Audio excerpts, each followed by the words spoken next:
During the space race in the 1950s, 60s, 70s, both the Soviet Union and the United States took pride in their space accomplishments. They would both brag when they did something first.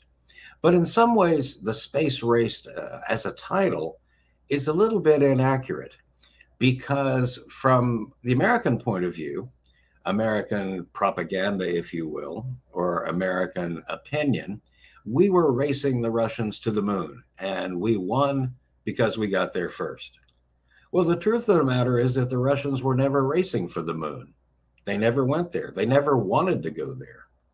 They threw their resources into building a continuously operating space station, Soyuz it was called, and it's still up there. So we were racing against nobody to get to the moon.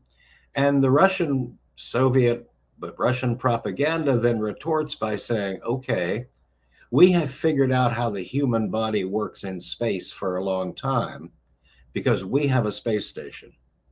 You Americans raced nobody to the moon and came back with rocks. Big deal.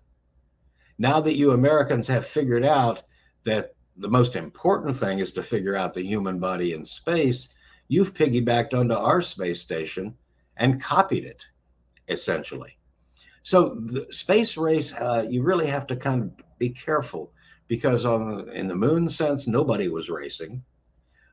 In the sense of who accomplishes the most, the Russians, the Soviets, and then the Russians are on pretty firm ground by saying, look, we put the first American in space, the first person in space. We put the first person orbiting the planet. And we were light years ahead of you in space stations in studying the long-term effects of things and people in space. So insofar as there was a race, Russians say, we won it.